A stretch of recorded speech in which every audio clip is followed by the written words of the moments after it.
ரொம்ப ஈஸியான அதுவும் ரொம்ப ரொம்ப டேஸ்டியான கண்ணூர் கோக்டைல் செய்யலாமா?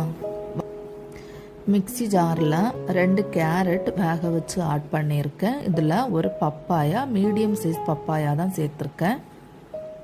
1 கப் ஐஸ்கிரீம், ஒரு பெரிய டம்ளர் பால் எடுத்திருக்கேன்,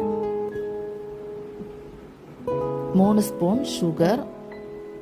உங்களுக்கு இனிப்பு ஜாஸ்தி பிடிக்கும்னா ஒரு 2 ஸ்பூன் கூட சேர்த்துக்குங்க. இதெல்லாமே மிக்ஸி ஜாரில் போட்டு ஃபைன் பேஸ்ட்டாக அரைச்சி எடுத்துக்குங்க. இதில் முந்திரி பழமும் முந்திரி பருப்பும் ஆட் பண்ணியிருக்கேன். ஃப்ரீசரில் வச்ச ஒரு கட்டியான பால் இருந்தால் அதை ஆட் பண்ணிடுங்க, ரொம்ப டேஸ்ட்டாக இருக்கும்.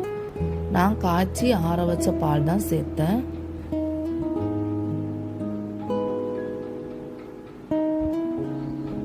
அதுக்கப்புறம் ஒரு மாதுளம்பழம் சேர்த்துருக்கேன்.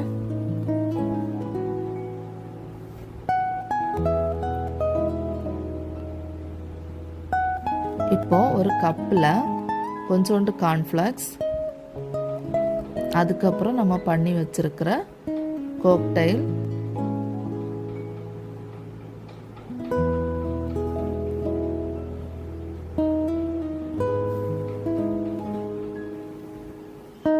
நல்லா மிக்ஸ் பண்ணி விடுங்க.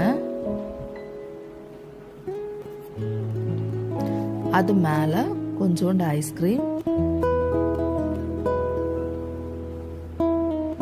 அது மேலே நீ கொஞ்சம் கார்ன்ஃப்ளெக்ஸ் தூவிக்குங்க. ரொம்ப டேஸ்டியான கோக்டைல் ரெடி ஆயிடுச்சு. கண்டிப்பாக உங்கள் வீட்டில் ட்ரை பண்ணி பாருங்கள். டேஸ்ட்டு வேறு லெவல். வீடியோ பிடிச்சிருந்தா லைக் பண்ணுங்கள், சப்ஸ்கிரைப் பண்ணுங்கள்.